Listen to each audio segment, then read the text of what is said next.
It's another month, so today we're going to look back at all the films and TV shows I watched in the month of July. Starting with Blade 2. I watched the first film the month before, and I heard this was a pretty good one as well. It was directed by Guillermo del Toro. He's made some pretty good films. I don't think it's as good or engaging with its plot, but I still think it's a really solid sequel. And I just feel like del Toro's style didn't shine through enough in this film. There is a lot of practical effects, and there's some pretty good fights in this film, similar to the first, but there's also a lot of reliance on CGI, which just look really dated a lot of the time. I love seeing Wesley Snipes back as Blade, but I don't really like the retcon they did with the sidekick, because he literally shot himself in the head in the last film. I don't mind the villains, and I think they're kind of interesting, but they're just not as fun or goofy as the last movie's villains. It's just not as fun in general. I give it a 6.5. And then I watched Beau Is Afraid. A lot of people were saying this is like a Marmite film. Either you love it and appreciate it, or you absolutely despise it for how balls to the walls, weird and wacky it was. And I personally liked it. The first half of the film I really loved. The slow burn feeling of everything is really great, and you really feel Beau's like dread, anxiety and paranoia throughout. I haven't seen Ari Aster's other projects, but I've heard really good things about them. I've seen clips from his films and they really convey that same sense of like dread. The second half I feel got a little bit too abstract in its messaging, and I feel like the pacing suffers because of it, especially in the play scene. There's some really great visuals in it, but it just doesn't fit that well into the story. By the end it just got really overwhelming, and it just became really hard to focus on one thing going on. I do like where they went with the ending and how it can be like interpreted in like many different ways. It feels more like art than a movie, which I can appreciate. I actually recently watched Elvis the Alien's analysis video on it, where he went over like the messaging and everything, and I ended up actually appreciating it a bit more. I give it an 8.5. And then I finished watching Dexter season 1. This was just an almost perfect season in my opinion. I was so invested in Dexter as a character and his pursuit of the ice truck killer. It kind of feels like Breaking Bad mixed with American Psycho, which are two pieces of media that I absolutely love. The voiceover aspect is really great and conveys Dexter's two personalities like really well, and I really like all the supporting characters and how they can add some comedic relief. The season just comes to a great and satisfying conclusion, and I just couldn't wait to see where they took it next. I'd give it a 9.5. And then we got Wham. I really wanted to see this because I'm a big fan of Wham and George Michael, and this was a really solid and well edited documentary. I find it really similar to something like Supersonic, where it has like voiceover throughout the film from George and Andrew about the rise and fall of Wham, which I found really interesting. A lot of footage and clips of audio I hadn't actually heard or seen before, and it was just great seeing all this behind the scenes stuff or alternate takes of music videos. Overall, it's just a really interesting, well-made documentary. I'll give it an 8. And then I watched Plane. At this point, I kind of just wanted to watch every well-received 2023 film that I could watch, so I gave this one a watch, even though I wasn't that interested in seeing it. I expected it to be like an extremely generic action film that I was going to find boring, and there were some points where I felt bored, but overall, I found myself having a great time with it. Gerard Butler does a great job at playing the pilot, and all of the scenes that take place inside the plane feel really suspenseful. When they arrive on the actual island though, I did lose some interest, and the passengers just kind of got on my nerves with how much they complained in this film. I felt like the scenes that take place in New York as well were just so unneeded, and I felt like it just took away from the isolating nature of being stuck on this island. You've also got the villains, these group of people who live on the island who just want to kill these passengers basically, and I didn't find them that interesting. They were just very generic. I do like where it went with the climax though, and I felt that same tension that I felt at the start with the plane, because they were back in the plane. It was a solid ending, and it's just a fairly solid action film overall. I'd give it a 7. And then I watched Nimona. I heard a lot of people on Twitter, yes, Twitter, saying this was like one of the best animated films of the year, and although I was almost certain that it wouldn't beat Across the Spider-Verse, it still was a really great film. It's a pretty short film as well. It's like an hour and a half, and I really like the fast-paced nature of it, and I really didn't find myself bored at any moment. With the film being called Nimona and all, I was expecting Nimona to take the center stage, but I felt like Ballister was more of a focus for the first half of the film, and I felt like it was his journey as a character and him starting to warm up to Nimona, and then the second half kind of focuses on her struggles and emotions. This has some really obvious representation of how LGBTQ members were treated and are still treated today through the character of Nimona, and like how it shows the corruption in society and how that plays a large part in it. It does get pretty dark as well, with Nimona literally about to commit suicide, which I don't think I've seen in an animated family film before. It does end up getting across a really great message with really good voice acting and storytelling. The animation I was a bit torn on because some shots look really beautiful, whilst others just look a bit off with like the shading on the faces and everything. It just didn't look right, and it did take me out of the film a bit. But overall, it's a really great story with an emotional and poignant centre.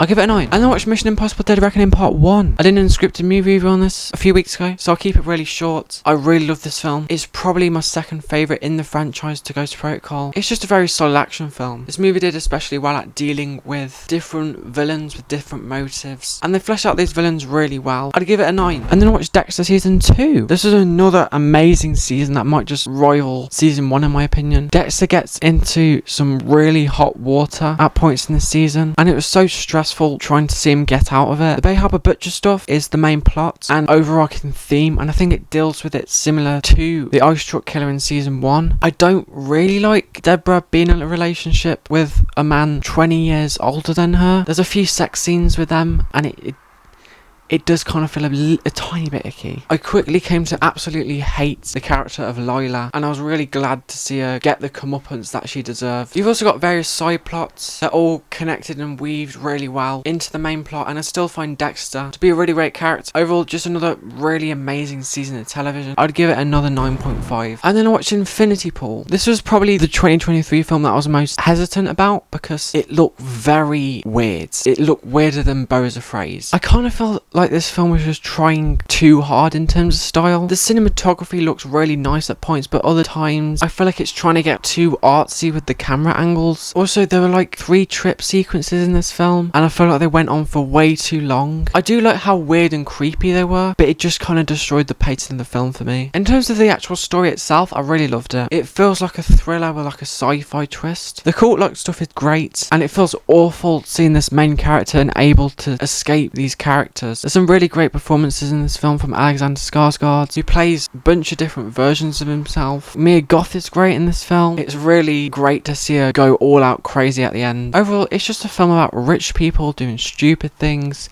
because they're rich. I give it an 8. And then I watched Mom and Dad. This was on my Netflix watch list and I just couldn't refuse. This was just a really fun time. Nicolas Cage is obviously the standout in this film. He just has some really amazing moments of acting that are just so hilarious. In terms of the rest of the film, it's still a pretty fun horror concept with some really funny moments. Not everything works, and I feel like the director tries to make things scarier than they actually are through the sound design. There's a bunch of glitchy sound effects in this film, like odd soundtrack choices. Also, there's literally no final act in this film. It literally just ends before they resolve literally anything. There's so many unanswered questions by the end of this film. There's also a lot of horror movie tropes with extremely stupid characters, like the children who didn't think of calling the police once. The last 20 minutes of this film were comedy gold though. Nick Cage just going all out. I'd give it a 7. And then I watched Air. I like this film way more than I thought I was going to. I thought it was just going to be a boring film about business, but the acting and scripts just made this film so much more entertaining. I practically know nothing about shoes or basketball, so it's really interesting seeing how the Air Jordans were created and how this one risk had like a massive payoff. The soundtrack is really great as an 80s fan, and it really reflects the time it was set in. My only real complaint is that it's not that visually interesting, and it is very dialogue based to the point where I could just close my eyes for a whole scene and I'd still get what's going on. Overall though, it's a really interesting film that I just didn't expect to be so interesting. I give it an 8. And then I rewatched Watchmen. I recently got Tales of the Black Frighter on Blu-ray, so I felt like giving this film a rewatch because I hadn't seen it in years. After watching this again, I think it's Zack Snyder's best film. I watched a 3-hour director's cut again like I did last time, and I was just so engaged throughout. I picked up bits from the story that I didn't before, and I understood characters' points of views better. I haven't read the graphic novel yet, but I really want to after watching this again. I love how it's set in the darkest period of the 80s, where nuclear war is a threat, and these superheroes are the only people that society can rely on to stop it. You've also got a murder mystery that ties into the story really well and makes for a grand, intense finale. I do think the chronology can get a bit all over the place at points, with Dr. Manhattan especially like looking back into his past and it constantly flashing forwards and backwards, but then flashing backwards before the last flashback, and it can be a bit confusing. Overall though, it's a great comic book film with some great acting as well. I give it an 8.5. And then watched Tales of the Black Frighter. This was a really well animated short with some really great voice acting from from Jared Butler. In terms of connected to the main Watchmen story, I don't really see any connection. I know like it was a story within a story in the graphic novel, and it was also intercut with the ultimate cut of Watchmen, but it just feels so disconnected from the main story, and I'm glad that I watched it separately. Overall, it's only just over 20 minutes long, so I don't feel like I wasted my time on it, but it's not something I'd revisit. I give it a 7. Then I watched season 3 of Dexter. I thought this was a really solid season again, but not as good as the last two. I just feel like too many things are going on in the first half, and I couldn't really pick out on like an overarching theme. There's just a lot of side plots going on, and there's more of a focus on Dexter's personal life with Rita and his friendship with Miguel. I think around halfway through though, everything became a bit more streamlined, and it made for a much better second half. And also Masuka was a really big highlight for this season for me. I give it an 8.5. And then watch RockNRolla. This is the third Gerard Butler film I've watched this month, and the third Guy Ritchie film that I've watched this year. It has all of Ritchie's signature style, from the writing to the editing, but I do think it lacks in terms of story. I feel like Lock, Stock and Snatch did extremely well at dealing with a whole bunch of characters and connecting their stories at the end. But with this film, I felt like Ritchie got a bit tangled up in his own web a bit. There's just moments that move so fast and give a bunch of exposition. I felt I missed bits and pieces, and they drag out other scenes that have no major effect on the film whatsoever. There's lots of great acting in this film though, and a lot of standout performances and familiar faces, from Tom Hardy to Ludacris. This is also probably the funniest Ritchie film I'd seen up to this point, with his signature style and editing really helping with that. And then I watched The Man From U.N.C.L.E. I think this is just the weakest Ritchie film I've seen so far, mainly because it just doesn't feel like a Ritchie film at all. First of all, there's hardly any British characters in this film, and second of all, the writing and editing just feels so generic. There are some interesting and creative shots, but nothing like the grimy, fast-moving nature of the last few films I saw. The whole kind of heist aspect of the film I found a bit boring as well, because I feel like this stuff has just been done better in films like Mission Impossible and James Bond. I just found it boring and uninteresting for a good amount of it. The two leads of Napoleon Solo and Henry Cavill did work really well in the story and made for some fun chemistry together. There are some redeeming elements to this film, but it just doesn't feel like a Guy Ritchie film. I'd give it a 7. No, I give it a 6.5. And I watched Invincible Atom Eve. I wasn't even aware this was a thing that was coming out, but I'm so glad I watched it because it was great, and it made me even more excited for season 2. First of all, the animation feels so much better than season 1. The action sequences are just so much more smooth and satisfying. I love seeing Atom Eve's backstory, which I think was based off the spin-off comics. The voice acting is also as good as ever, and I think it will tie into season 2 really well. It's just a really good holdover. I give it an 8.5. And then watch The Gentleman. This is a really good return to form for Ritchie. Its style is much more prominent in this film, and once again it's a film dealing with a lot of characters, and Ritchie manages to weave all of these characters into the plot and interconnect all of their stories just really well. The acting is great from everyone, and it's really weird seeing Hugh Grant with a non-posh accent. I do think the story takes a while to get going, but when it does, it becomes a really entertaining watch from Ritchie. And then I watched season 4 of Dexter. This season was just perfect. It was just so well written from start to finish. I love all the Trinity stuff, and how just like a few mistakes from Dexter just causes this snowball to get bigger and bigger, and it just leads to one of the most devastating moments I've ever seen in a TV show. I had to watch the first episode of season 5 just to see how it all panned out, because I was just so devastated, but I think I'm going to leave it at that point because I heard the show just goes into a downward spiral after that point. It's just a 10 out of 10 season. And then I watched Wrath of Man. This film was really boring. I thought Jason Statham did a pretty good job as a protagonist, and he had some pretty threatening and satisfying moments near the ending, but I just zoned out during a lot of this film. I just could not care less. The story was just so uninteresting, and again, it just doesn't feel like a Ritchie film. I'll give it a 6. I'll probably never watch this film again in my life. And then I finished watching Secret Invasion. I really had hope in the series, and I thought it did start out good, and then I was waiting for like a big climax or surprising moment or like a really high points,